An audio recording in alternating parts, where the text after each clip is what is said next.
Shalom, bien-aimés dans le Seigneur. Shalom, que Dieu vous bénisse. Shalom, peuple de Dieu. Nous vous bénissons dans le nom de Jésus. Merci de vous joindre à nous pour ce moment de prière, alors que le Seigneur nous accorde ce temps pour que nous puissions prier ensemble.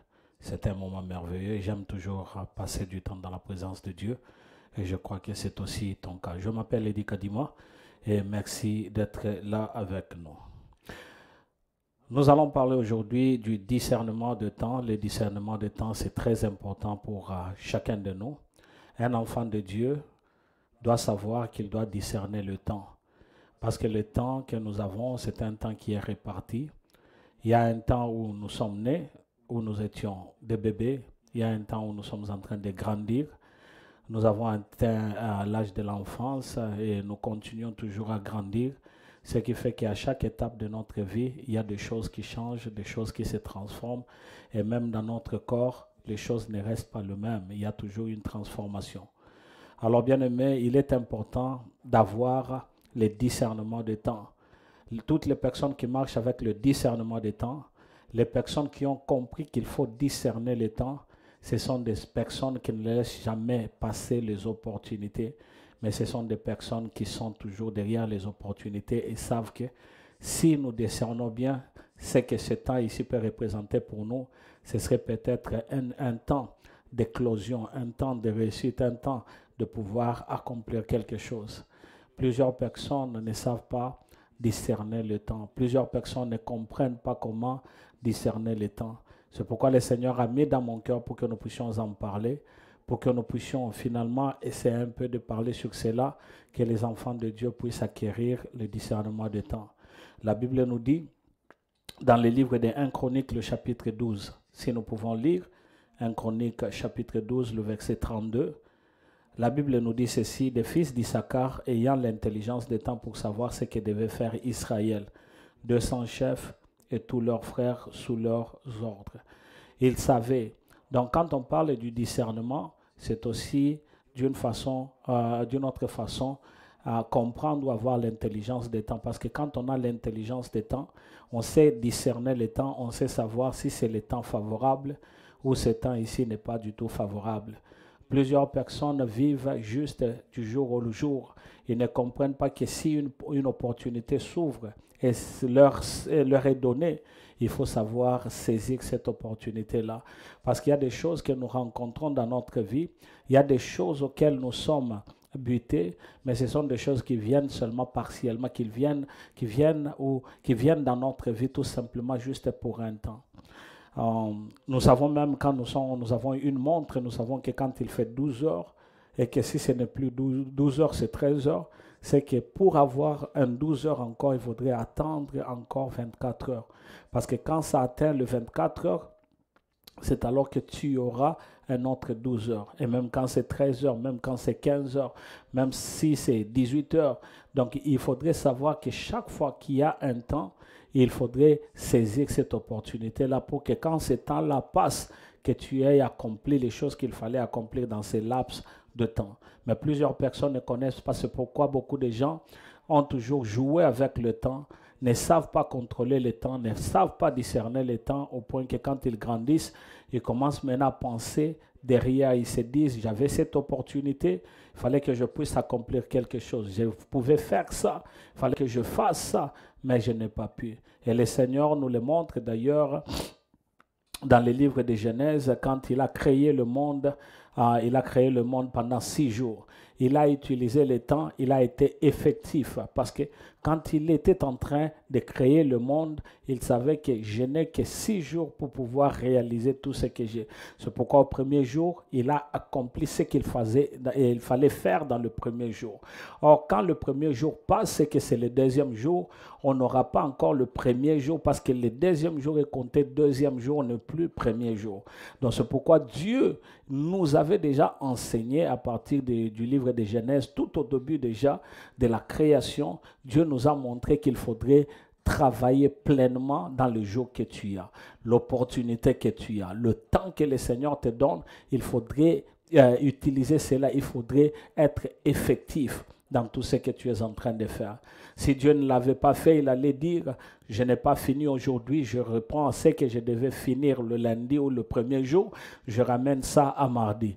Et de même, déjà, quand on est en train de retarder les choses, on n'arrivera pas à terminer à temps. Et Dieu, dans sa parole, il est en train de nous dire que fais chaque chose, fais ce qu'il faut au temps convenable, fais ce que doit. C'est important de savoir comprendre le temps, de pouvoir le discerner.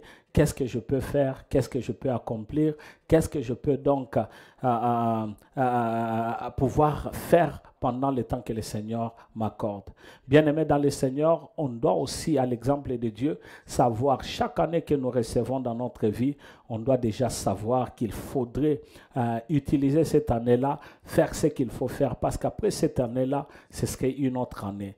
Aujourd'hui, nous sommes en 2023. Nous n'allons pas rentrer en 2022. Ce que nous avions raté de pouvoir faire en 2022, c'est déjà raté. Ce que nous ferons cette année ici pourra être accompli encore dans l'année 2022. Il est important de savoir que chaque opportunité que le Seigneur nous donne, chaque temps que le Seigneur nous donne, il faut saisir et il faut saisir vraiment très bien.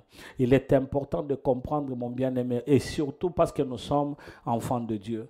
Jésus-Christ parlant donc aux pharisiens, il a dit, quoique vous êtes des hommes, vous pouvez déjà regarder au ciel, vous pouvez voir si il fait beau ou il ne fait pas beau. Il est important de pouvoir avoir ce coup d'œil, de pouvoir comprendre que le temps que le Seigneur me donne, la saison dans laquelle je suis en train d'entrer, il faudrait que je puisse accomplir quelque chose. Combien sont ces personnes-là? Ils ont eu l'occasion aujourd'hui, mais malheureusement, parce qu'ils n'ont pas saisi ce temps-là, ils n'ont pas discerné le temps, ils ont laissé passer l'opportunité tout en disant que demain viendra. C'est pourquoi, mon bien-aimé, quand tu es avec le Seigneur t'accorde toujours un temps. C'est pourquoi vous verrez que vous pouvez être à deux. Une autre personne saisit l'opportunité, il excelle et il réalise de grandes choses. Mais toi qui es en train d'attendre, tu ne sais pas, par peur, par manque d'intelligence, par manque de sagesse, tu n'accomplis rien. C'est pourquoi vous verrez que vous êtes venus d'une même famille et il y a une autre personne qui a atteint peut-être 25 ans qui se marie parce qu'il a compris que c'était le temps auquel il devait se marier. Mais l'autre continue toujours à se balader, à aller par-ci, par-là, disant que j'ai encore le temps. Il arrive à 35 ans, maintenant il commence à jeûner chaque jour, il commence à dormir à la permanence de l'église, il commence à prier chaque fois, Seigneur, bénis-moi, alors que quand il avait peut-être 20 ans, quand il avait peut-être 28 ans, il y avait déjà une personne à laquelle il fallait se marier. Donc c'est lui qui perd son temps et n'arrive pas à comprendre ou à avoir le discernement des temps, risque de perdre son temps. Et Dieu ne t'avait pas placé dans ce monde ici pour que tu puisses perdre ton temps. Parce qu'il y a des personnes qui sont en train tout simplement de remplir la terre inutilement, c'est-à-dire ils n'accomplissent rien, ils ne savent pas ce qu'ils sont en train de faire, ils n'ont aucun objectif, ils n'ont même pas des ambitions, ils n'ont pas de projets, ils vivent au jour le jour, ils ne savent même pas ce qu'ils deviendront demain, ils n'ont absolument rien dans leur tête. Ce sont des personnes qui ne savent pas pourquoi Dieu les a envoyés ici sur la terre. Mais je crois que ce n'est pas le cas pour toi, ce n'est pas aussi le cas pour moi, parce que nous connaissons que nous avons un Dieu qui dit qu'il y a un temps pour toutes choses. Et j'avais commencé en disant que nous étions petits autrefois, nous étions enfants autrefois. Aujourd'hui, nous sommes en train de grandir. Et pour tous ceux-là qui sont encore dans la jeunesse, tous ceux-là qui sont à l'âge de la puberté, j'aimerais déjà vous dire que ce temps passera et passera plus vite. Ne regarde pas ce que tu es, mais profite tout simplement des temps que le Seigneur te donne pour pouvoir accomplir plusieurs choses. Que Dieu vous bénisse. Je disais que Dieu vous bénisse. Lorsqu'une saison s'ouvre, les temps aussi changent. Est-ce que vous le savez que chaque fois qu'il y a une nouvelle saison, le temps aussi change? Lorsqu'il y a une nouvelle saison, on n'est plus pareil. Les choses ne restent pas pareilles. Par exemple, quand c'est le temps de l'hiver, il fait froid, il y a la neige. Mais juste après l'hiver, la saison change. Et quand la saison change, le temps aussi change. C'est pourquoi vous verrez dans d'autres pays, il y a même le temps on doit régler le temps parce qu'on ne peut pas marcher de la même façon qu'on marchait pendant l'hiver, alors que l'heure à laquelle on dormait peut-être, c'était le soleil s'élevait vers 19 heures. Mais quand le temps change, le soleil commence à s'élever vers 22 heures, vers 23 heures. Ce sont des réalités dans plusieurs parties du monde où nous devrions régler le temps pour pouvoir maintenant marcher selon les temps. Et les gens qui avaient compris, qui avaient déjà le discernement des temps, ils ont pu comprendre qu'il faudrait qu'ils puissent changer de temps. Lorsqu'une saison s'ouvre, le temps aussi change. Vous avez, toi et moi, nous avons la responsabilité dans le choix que nous sommes en train de faire. Quand on contrôle le temps, nous avons cette responsabilité. La responsabilité n'est pas donnée à une autre personne. La responsabilité, c'est là. Ne va pas à une autre personne, mais c'est notre propre responsabilité. C'est pourquoi, mon bien-aimé, nous devons donc avoir assez d'intelligence. Nous devrions comprendre que nous avons besoin de la sagesse pour bien gérer le temps que le Seigneur nous donne. Nous devrions comprendre que le temps qu'il nous a donné, c'est un temps bien déterminé. Ça commence quelque part et ça va finir quelque part. Et même la vie que le Seigneur nous donne, nous avions commencé quelque part, il y aura toujours la date de l'expiration où nous allons expirer et nous ne serons plus. Cela ne dépend pas de nous. Même si nous le voulons, même si nous ne le voulons pas, ce qui est vrai est que quand le temps arrive, nous allons expirer.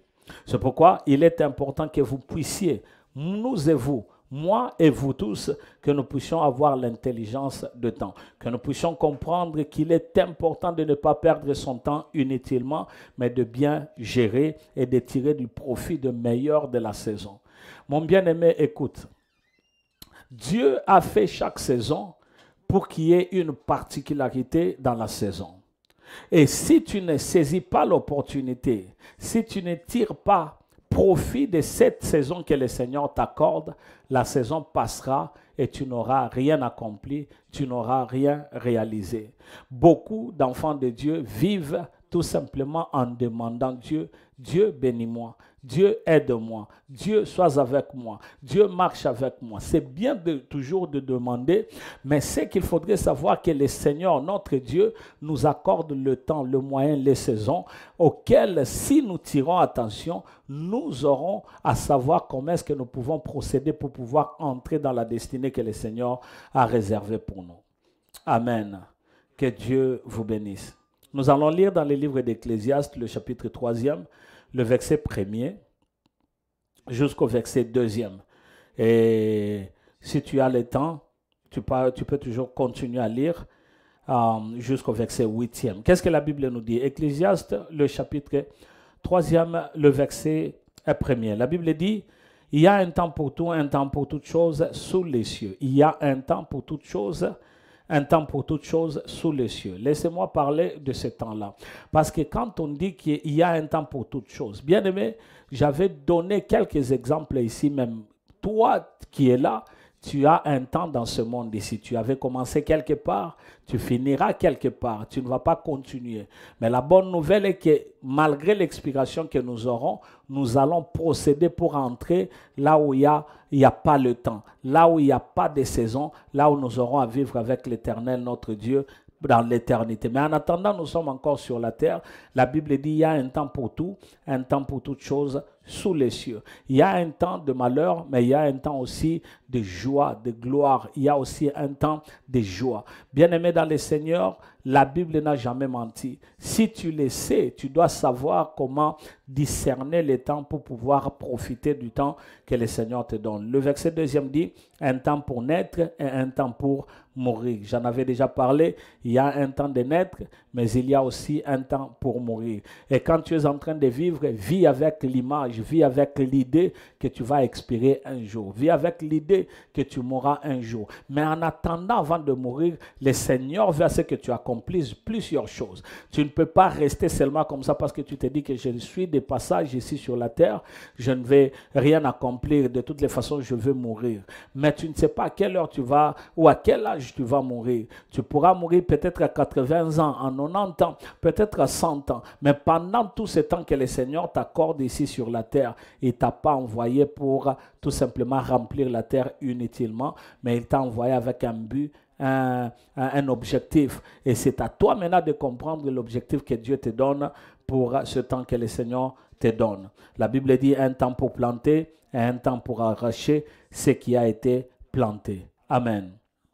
Il est important pour chaque enfant de Dieu d'avoir la sagesse, cette sagesse de pouvoir discerner le temps dans lequel nous sommes. Car la vie des hommes est influencée par le temps, bien-aimé. La vie des hommes est influencée par des saisons. Chaque chose que nous faisons, il y a toujours un temps qui nous est donné. Il y a toujours une saison qui nous est donnée. Même quand un enfant va à l'école, il y a toujours ce temps-là d'aller à l'école, mais il y a aussi un temps de repos. Il y a aussi un temps de pouvoir passer à une autre classe, à ne pas rester dans la même classe. Et cela doit nous enseigner. Nous sommes appelés, la Bible dit que nous sommes appelés à aller de gloire en gloire. C'est comme ça que la vie est faite. Si tu n'arrives pas à aller de gloire en gloire, il faudrait te poser des questions. Qu'est-ce qui fait à ce que je ne puisse pas aller de gloire en gloire? Quel est le problème qui continue toujours à me retenir? Quel est le problème qui ne veut pas ce que je puisse exceller? Bien-aimé, la vie est faite des temps et des saisons. Et nous sommes influencés d'une façon ou d'une autre par le temps, mais aussi nous sommes influencés par des saisons. Lorsque nous lisons la Bible, nous allons nous rendre compte que c'est que Dieu contrôle. Dieu, il est en train de contrôler les saisons. C'est à lui. Lui-même, et il contrôle les saisons. Mais les saisons sont en train de commander des comportements des hommes. Par contre, le temps est sous le contrôle de l'homme. Tu as la force, tu as la puissance, tu as l'intelligence de contrôler ton temps. Beaucoup de gens vivent et sont en train de passer leur temps inutilement pendant la journée. Nous avons 24 heures, nous tous. Nous avons 24 heures. Tout le monde dans ce monde a 24 heures. Et pendant les 24 heures, il y a d'autres qui dorment 12 heures du temps et il ne leur reste que 12 heures. Il y a d'autres qui dorment pendant 8 heures du temps. Il leur reste au moins 16 heures. Mais il y a aussi d'autres qui dorment seulement 5 heures du temps, soit 6 heures du temps. En termes d'achievement ou d'accomplissement, la personne qui dort pendant 12 heures du temps va accomplir peu que celui qui dort seulement 5 à 6 heures du temps le jour. Je fais quelques recherches pour ceux qui sont des personnes qui ont réussi dans la vie, des personnes qui ont excellé, des personnes qui ont eu des achievements, des accomplissements dans la vie. Ce sont des personnes qui dorment peu. Ce sont des personnes qui ne restent pas au lit après 6 heures du matin. Ce sont des personnes qui vont tard sur le lit ou vont tôt au lit, mais se réveillent très tôt pour pouvoir commencer leur journée. Quand on commence la journée avec cette fraîcheur-là, on accomplit aussi beaucoup de choses. Mais les personnes qui vous dorment à 20 heures du soir et se réveillent vers 12 heures le lendemain, ce sont des personnes qui ne vont absolument accomplir rien. Bien-aimé, c'est toi qui as le contrôle du temps que le Seigneur te donne. Il a donné à tout le monde. Il n'a pas dit qu'à celui-là, il donne seulement 16 heures pendant la journée. À l'autre, là, il donne 20 heures. Mais il donne à tout le monde 24 heures. C'est à toi maintenant de savoir comment utiliser le temps. Or, Dieu nous accorde cette intelligence et cette sagesse. Pour ceux-là qui n'en ont pas, la Bible dit demandez la sagesse, demandez l'intelligence et le Seigneur vous donnera. Mais c'est aussi la discipline que tu es en train de te donner. Bien-aimé, tu es dans un pays où tu es en train de vivre, un pays étranger par exemple, dans un pays où tu sais que tu es buté à connaître la langue de ce pays-là. Par exemple, tu es dans un pays où l'on parle seulement l'anglais. Mais ça fait 3 ans, ça fait 4 ans, tu n'arrives pas à parler anglais. Tu es en train de te limiter parce que tu ne sais pas utiliser le temps que le Seigneur te donne. Parce que si tu connais et tu as compris que tu es dans un pays où je suis obligé, obligatoirement, je dois parler l'anglais pour que je puisse accomplir quelque chose, pour que je puisse trouver un bon travail, pour que je puisse commencer une affaire. Eh bien, jour et nuit, tu te donneras à lire, tu te donneras à pouvoir t'exercer, à parler, à faire ce qu'il faut.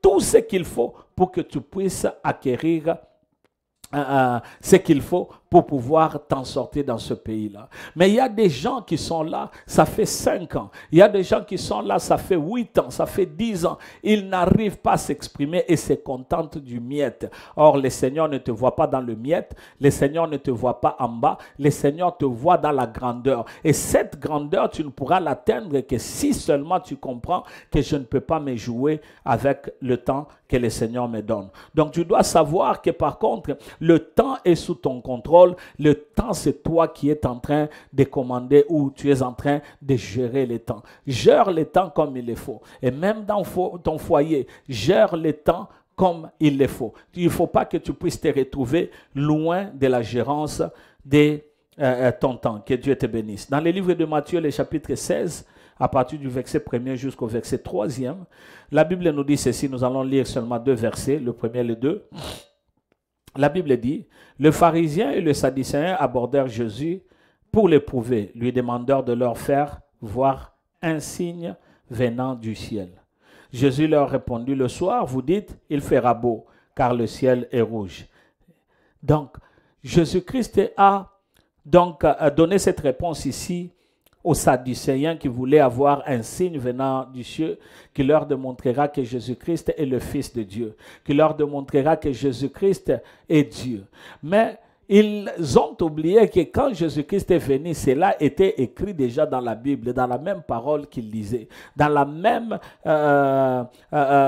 parole de Dieu qu'ils lisaient. Mais ils ne pouvaient pas comprendre le temps que c'était le temps où ils étaient visités. C'est pourquoi Jésus-Christ même avait dit que vous ne savez pas celui qui est venu vous visiter. Vous ne comprenez pas le temps. Mais ces choses ici vous ont maintenant cachées parce que vous n'avez pas l'intelligence. Il est important de connaître et d'avoir le discernement de temps, l'intelligence de temps. Pour un enfant de Dieu, savoir qu'une saison est ouverte n'est pas suffisant parce que tu peux savoir que c'est une saison, c'est une opportunité, c'est une occasion qui m'est donnée, mais ce n'est pas suffisant car Dieu, dans son agenda, il s'attend à ce que nous ayons également le discernement. Parce que quand tu connais que c'est une nouvelle saison, si tu comprends et tu discernes que c'est le temps de ma réussite, c'est le temps où moi je dois exceller, c'est le temps que je dois commencer cette affaire, c'est le temps où je dois me marier, c'est le temps où je dois faire ceci, cela,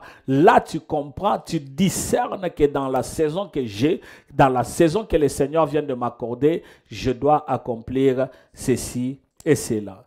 Ainsi, si votre connaissance de temps et de saison est semblable à celle des Sadducéens, des pharisiens, ô bien-aimés, c'est-à-dire que vous êtes limité, c'est-à-dire que vous ne réussirez pas, c'est-à-dire que vous voyez mais vous ne voyez pas. C'est alors que la Bible est en train d'appeler ces personnes-là que vous voyez mais vous êtes aveugles, vous avez les yeux mais vous ne voyez pas. Pourquoi? Parce que tout simplement, vous êtes limité dans votre pensée et vous ne savez pas accomplir le temps. Arrêtez d'être charnel, mon bien-aimé, et monte dans la dimension spirituelle. Essaye de comprendre avec le Seigneur parce que si tu es connecté à l'Éternel, tu sauras comment utiliser le temps. Voyez surtout les choses telles que Dieu est en train de le voir. Parce que quand Dieu voit les choses, la Bible dit ceci, que les voies de Dieu ne sont pas les voies des hommes. De la manière dont les hommes pensent ou regardent les choses, ce n'est pas comme ça que Dieu regarde. C'est pourquoi, bien aimé, celui qui est connecté à Dieu verra aussi les choses de la manière dont Dieu est en train de regarder. Nous allons lire dans le livre de Jérémie, le chapitre 8, le verset 7e. La Bible dit, même la cigogne connaît dans le ciel sa saison. La tourtelle, l'hirondelle et la grue observe le temps de leur arrivée. Mais mon peuple ne connaît pas la loi de l'Éternel. Mon peuple ne connaît pas le temps. Bien-aimés, on est en train de nous donner l'exemple que même les petits animaux connaissent le temps. Ils savent connaître la saison. Mais le peuple de Dieu ignore. Aujourd'hui, avec tout ce que nous sommes en train de voir dans ce monde ici, plusieurs personnes ne comprennent pas et ne savent même pas que c'est le temps pour qu'il puisse réellement se saisir pour connaître l'Éternel, marcher avec l'Éternel, préparer sa vie à la rencontre de l'Éternel. Mais au-delà de cela, nous avons aussi des obligations. Les saisons que le Seigneur nous donne, aussi longtemps que nous sommes en train de vivre ici sur la terre, nous devrions être des personnes qui savent discerner le temps. Écoute mon bien-aimé, tu veux réussir, tu veux accomplir, aie le discernement des temps. Car et sur le méchant et sur le bien, le bon, le Seigneur fait lever le soleil. Et si Dieu fait lever le soleil et sur le bon et le mauvais, c'est pour tout simplement te dire que tout le monde dans ce monde ici a une opportunité. Et pour les enfants de Dieu, Dieu lui-même se rassure que dans cette opportunité-là, que tu aies l'occasion de pouvoir saisir pour entrer dans ta destinée. Mais cela aussi dépend de toi. Demande l'intelligence et demande la sagesse venant de Dieu, car ce n'est que l'Éternel qui peut te l'accorder. Je nous invite à lire pour que le Seigneur nous accorde le discernement des temps. Que nous ayons le discernement des temps. Et c'est avec le discernement des temps que nous saurons comment marcher dans ce monde. Sinon, on n'aura à rien faire, on n'aura à rien accomplir. Est-ce que tu peux élever ta voix et tu es en train de prier? Que le Seigneur te donne l'intelligence de temps. Que le Seigneur te donne la sagesse de temps. Que le Seigneur t'accorde cela afin que chaque fois que tu es en train de faire quelque chose, que tu ne puisses pas le faire parce que tu es appelé seulement à le faire, mais que tu le fasses parce que c'est un bon moment, c'est un bon temps, car la Bible dit qu'il y a un temps pour toutes choses. Il y a un temps pour chaque chose sous les cieux. Est-ce que tu peux prier? Père éternel, nous voici, nous sommes là au-devant de toi. Nous reconnaissons, Seigneur, que toutes choses est, Seigneur Dieu de gloire, butées au temps. Et même quand tu as commencé à créer, tu as créé, Seigneur Dieu de gloire, le luminaire pour qu'il puisse présider le temps. Tu as créé les luminaires pour qu'ils puissent présider le temps, afin que, Seigneur, chaque chose ait des saisons, qu'il y ait le temps pour chaque chose ici sur la terre. Et voici, mon Dieu, mon roi, même quand toi tu m'as créé, tu as fait à ce que, Seigneur, que je puisse naître un jour. Et puisque je suis né un jour, et voici, Seigneur, tu connais même les jours de ma fin, tu connais les jours de mon expiration. Mais en attendant, puisque tu m'as donné le temps ici, sur la terre, ici, dans le monde, Seigneur, puisque tu m'as donné le temps, je voudrais, Seigneur, saisir chaque opportunité que tu me donnes. Or, pour saisir chaque opportunité, il faudrait d'abord comprendre le temps. Il faudrait, Seigneur Dieu de gloire, discerner le temps et les saisons. C'est pourquoi je viens te demander, au nom de Jésus-Christ, Père, que tu puisses me donner la connaissance de temps, que tu puisses me donner la sagesse de temps. J'en ai tellement besoin, Seigneur, que si toi tu ne le fais, je serai complètement perdu. Et c'est pourquoi je t'invoque et je t'invite, mon Dieu, mon roi, afin que toi seul puisses m'accorder le discernement des temps que j'ai besoin. Et ce discernement, ce n'est que toi, Seigneur Dieu de gloire, qui donne. Père éternel, au nom de Jésus-Christ, accorde-nous l'intelligence de temps. Accorde-nous, Seigneur, la sagesse de temps. Accorde-nous le discernement. Nous en avons besoin. Nous en avons besoin pour bien marcher ici sur la terre. Car, Seigneur, nous sommes entourés par le ténèbre. Et si toi, tu nous présides de nos jours, Seigneur, nous vivrons aussi dans le ténèbre. Mais puisque, Seigneur, nous savons que c'est toi qui es la lumière du monde, alors laisse que cette lumière puisse éclaircir nos vies, afin que nous puissions être à mesure de pouvoir saisir les temps. Nous ne pouvons le faire que si toi, mon Dieu, mon roi, tu l'acceptes et tu le veux pour nous. C'est pourquoi, Seigneur, nous te le demandons dans le nom de Jésus-Christ. Accorde-nous les discernements de temps. Nous en avons tellement besoin. Nous le voulons, Seigneur. Nous les recherchons. Nous voulons, Seigneur, que tu nous accordes le temps. Parce que si toi, tu ne le fais, qui le fera, Yahweh? Qui le fera? Nous t'appelons, mon Dieu, mon roi, parce que ce n'est que toi qui peux le faire. Au nom de Jésus-Christ. Alléluia. Souviens-toi de chacun de nous et donne-nous l'occasion, mon Dieu, mon roi, de pouvoir saisir le temps, de pouvoir discerner le temps, car le temps est très important. Chaque chose ici sur la terre se fait par le temps. C'est pourquoi, Père, nous prions, dans le nom de Jésus-Christ, accorde-nous, Seigneur, les discernements dont nous avons besoin, parce que c'est au travers du discernement que nous nous pouvons donc, Seigneur Dieu de gloire, accomplir plusieurs choses dans le nom de Jésus-Christ. Au nom de Jésus-Christ. Merci mon Dieu, mon roi. Merci Père éternel. Merci pour tout. Bien-aimé, tu vas demander donc au Seigneur et tu vas dire, Seigneur, je voudrais que tu donnes à ma famille aussi l'intelligence de temps. La Bible nous parle des fils d'Issachar. Ils avaient l'intelligence de temps. On parle d'une famille. C'est pourquoi toi aussi tu vas dire, c'est vrai que tu peux être intelligent et demande aussi cette intelligence-là, non pas seulement pour toi-même, demande aussi cette intelligence pour ta femme, demande cette intelligence pour ton mari, demande cette intelligence pour les personnes autour de toi. Est-ce que tu peux le faire dans le nom de Jésus? Élève ta voix et nous sommes en train de prier. Au nom de Jésus-Christ. Alléluia. Père éternel, nous voici, nous sommes à toi et à toi seul. Parce que Seigneur, nous regardons vers toi, d'où nous viennent le secours et le secours nous vient de toi. Père éternel, dans ma famille, dans nos familles, ce que nous demandons, c'est le discernement de temps. Ce que nous demandons, c'est l'intelligence de temps. Père, si tu l'accordes aux personnes autour de nous, c'est vrai que la main dans la main, avec ton intelligence, Seigneur, nous aurons à accomplir beaucoup de choses. N'est-ce pas, Seigneur, que nous voyons seulement d'autres personnes exceller. Nous voyons d'autres personnes réaliser de grandes choses. Mais avec toi, Seigneur, la Bible déclare que nous réaliserons encore beaucoup plus parce que toi en nous, c'est l'espérance de la gloire. C'est pourquoi je suis en train de prier. Seigneur, souviens-toi de ma famille au nom de Jésus. Souviens-toi de ma famille et souviens-toi de chacun de nous. Seigneur, accorde-nous l'intelligence, la sagesse. Permets à ce que nous tous, nous puissions être connectés à toi. Et que chaque marche que nous faisons dans ce monde ici, Père éternel, que toi, tu sois au centre. Parce que si tu es au centre, c'est alors que nous réaliserons beaucoup de choses au nom de Jésus. Bien-aimé, tu vas prier. Que tu aies, que tu comprennes les saisons de ta vie. Celui qui comprend les saisons de la vie, c'est celui qui sait sauter sur les opportunités. C'est pourquoi tu vas dire, Seigneur, je veux l'intelligence des saisons. Je veux comprendre les saisons. Chaque saison de ma vie, chaque saison que tu m'accordes, je voudrais réaliser la chose auquel toi tu veux à ce que je puisse réaliser pendant cette période-là. Alors tu vas demander que le Seigneur t'aide. Et parce que bien-aimé de toi-même, tu ne sauras pas. C'est pourquoi David, à chaque fois qu'il voulait faire quelque chose, il venait toujours consulter l'Éternel. Il disait, dois-je faire ou ne dois-je pas faire? Et Dieu lui disait, tu dois le faire parce que c'est ton temps. Alors toi aussi, présente ton cas devant l'Éternel et dis à l'Éternel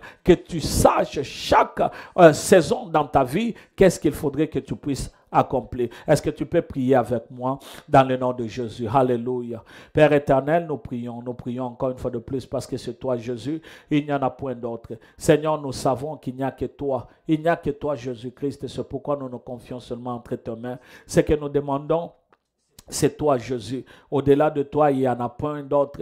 Au-delà de toi, il n'y en aura jamais. Jésus-Christ de Nazareth, nous voici. Alléluia. Jésus-Christ de Nazareth, nous voici, mon Dieu, mon roi. Nous demandons que nous puissions comprendre les saisons de nos vies. Nous demandons que nous puissions comprendre les saisons, le temps de nos vies. C'est pourquoi nous t'appelons Jésus-Christ et que toi seul puisses te manifester et te glorifier. Seigneur, ouvre les yeux, ouvre nos oreilles, ouvre nos cœurs, afin que chaque saison dans notre vie, mon Dieu, mon roi, que nous puissions être connectés. Parce que si nous sommes connectés El Shaddai, nous n'aurons pas à nous lamenter ni à pleurer. Mais Seigneur, ce que nous aurons à faire, c'est embrasser la saison, afin que dans la saison, que nous puissions accomplir beaucoup de choses. Père éternel, dans ce monde, nous n'avons pas d'autres qui peuvent nous assister, mais nous en avons seulement un, et c'est toi, Jésus-Christ. Et c'est pourquoi nous invoquons seulement ton nom.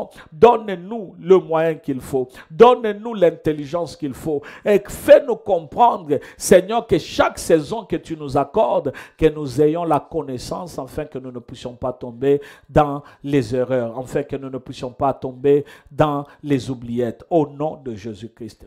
Je veux que tu pries pour tes projets, que tu pries pour tes ambitions. Je veux que tu pries pour tout ce que tu veux accomplir, afin que le Seigneur te fasse réussir dans ta saison, que le Seigneur te donne les discernements de temps et que tu sois connecté et que tout ce que tu veux réaliser se réalise dans le nom de Jésus. Est-ce que tu peux prier avec moi au nom de Jésus? Alléluia. Père éternel, nous voici Yahweh. Alléluia. Nous voici Jésus-Christ de Nazareth. Père éternel, il y a tellement de projets et des ambitions. C'est pourquoi je t'amène la chambre de prière et je t'amène chacun de nous. Pourquoi, Seigneur? Parce que tout simplement, nous n'allons réussir que si toi tu es avec nous. C'est pourquoi ta parole nous dit que si Dieu est pour nous, qui sera contre nous? Jésus, nous te le demandons dans le nom de Jésus. Alors glorifie-toi, manifeste-toi, glorifie-toi parce que nous avons tellement besoin de toi. Alléluia. Voici Jésus. Ce que nous demandons, c'est que mon Dieu, mon roi, chaque projet que nous avons, chaque ambition que nous avons, Père éternel, nous te les présentons au devant de toi. Enfin, entre dans nos problèmes, entre dans nos projets. Père éternel, la Bible dit ceci, que maudit soit celui qui se confie en l'homme. Père éternel, nous ne voulons pas nous confier en des humains. Nous ne voulons pas nous confier en des hommes. Parce que Seigneur, si seulement nous nous confions en des hommes, nous serons limités et nous n'allons rien accomplir. C'est pourquoi, mon Dieu, mon roi, nous venons seulement vers toi, d'où nous vient le secours, et le secours nous vient de l'Éternel, le Créateur des cieux et la terre. Souviens-toi de chacun de nous dans le nom de Jésus-Christ. Seigneur, aide-nous à accomplir le projet de nos cœurs, le projet de nos âmes, tout ce que, Seigneur, nous sommes en train de préparer, aide-nous à accomplir au nom de Jésus. Tu vas prendre autorité et tu vas détruire l'esprit de distraction. Car le diable connaît que s'il ne te distrait pas, tu vas réaliser de grandes choses. C'est pourquoi, bien-aimé, prends autorité. Ce temps t'est donné pour que tu puisses exterminer, écarter le diable du devant de toi, afin que le diable ne puisse pas t'empêcher à entrer dans ta saison, à comprendre le temps que le Seigneur te donne et avoir le discernement. Est-ce que tu peux prier avec moi au nom de Jésus? Alléluia. Dans le nom de Jésus-Christ, Seigneur, nous nous opposons contre tout esprit impur et maléfique, tout esprit qui ne vient pas de toi, tout esprit qui ne marche pas avec toi, nous les renvoyons loin de nous au nom de Jésus. Que tout ce qui n'est pas de toi puisse aller loin de nous. Père éternel, c'est dans le nom de Jésus-Christ que nous prions. Car éternel, ce nom est la clé passe-partout. Ce nom est notre puissance et notre délivrance. Au nom de Jésus-Christ, nous refusons la présence du diable dans nos vies, dans nos projets, dans nos ambitions. La présence du diable dans nos lieux de travail et tout ce que nous faisons. Nous refusons cela et nous les renvoyons très loin de nous dans le nom de Jésus-Christ. Au nom de Jésus-Christ, c'est pourquoi, Père, nous nous confions seulement entre tes mains. Ceux qui se confient en l'Éternel renouvellent leur force comme des aigles. They shall never get weary. Ils ne se fatigueront jamais, ta parole nous dit. Au nom de Jésus, nous refusons dans le nom de Jésus. Et nous allons prier, nous allons refuser, bien-aimé, tout esprit de malaise, tout esprit de faiblesse, tu vas refuser. Parce que ce qui fait que beaucoup de gens ne puissent pas accomplir de grandes choses, c'est tout simplement parce qu'il y a la malaise, il y a la santé qui dérange, il y a des distractions qui entrent. Alors refuse cela au nom de Jésus. Père éternel, nous prions, nous refusons de malaise, nous refusons le manque de bonne santé, tout ce qui est des maladies et tout ce qui ne provient pas de toi, nous refusons cela au nom de Jésus. Nous déclarons une bonne santé dans ta parole. Au nom de Jésus, nous déclarons, Seigneur, que ta santé est avec nous, que ta santé marche avec nous, que toi seul est notre partage. Et c'est avec toi, Seigneur, que nous vivons, car celui qui vit avec toi, Seigneur, n'a craint de rien, ne craint absolument rien. Car ceux qui espèrent en l'Éternel, ils renouvellent leur force comme des aigles. They shall mount up and never get weary. C'est pourquoi, Jésus, nous t'appelons et nous te voulons dans le nom de Jésus-Christ. Merci Père éternel, parce que tu es le Dieu vivant, parce que tu es le Dieu puissant, parce que tu es le Dieu glorieux, parce que tu es le Dieu magnifique. Au nom de Jésus-Christ, merci. Merci Père éternel. Est-ce que tu peux dire merci à Dieu pour ce moment merveilleux qu'il nous a accordé dans sa présence, et tu te recommandes entre les mains du Seigneur. Est-ce que tu peux prier avec nous? Au nom de Jésus, Père, nous te disons merci pour tout ce que tu as fait, le temps que tu nous as donné, et tout ce que tu as accompli avec nous. Voici, Seigneur, que nous nous recommandons entre tes mains. Glorifie-toi, Jésus. Bénis chacun de nous. Bénis nos familles. Bénis, Seigneur, nos entreprises. Bénis notre cœur. Bénis, Seigneur, Dieu de gloire, nos âmes. Bénis nos corps. Tout ce que nous sommes, Seigneur, que toi seul puisses nous bénir. Éloigne de nous, écarte de nous toute influence satanique et diabolique. Permets, Jésus-Christ, que nous puissions rester à tes pieds jusqu'à ce que tu reviendras. Et c'est dans le nom de Jésus-Christ que nous prions. Bénis la chambre de prière. Bénis, Seigneur Dieu de gloire, toutes les personnes qui nous suivent et garde-nous fidèles à toi. Au nom de Jésus-Christ, nous avons ainsi prié. Nous disons Amen, Amen, Amen. Que Dieu vous bénisse, bien-aimés, et que le Seigneur vous soit favorable. Nous allons encore nous retrouver demain. Nous allons continuer avec le discernement des temps. Et je crois que nous allons parler de deux catégories de temps. Que Dieu vous bénisse. Je m'appelle Eddie Kadima. Pour tous ceux-là qui sont venus pour la première fois, vous êtes les bienvenus dans la chambre de prière. Nous nous retrouvons donc demain au nom de Jésus. Amen, Amen et Amen. Que Dieu vous bénisse.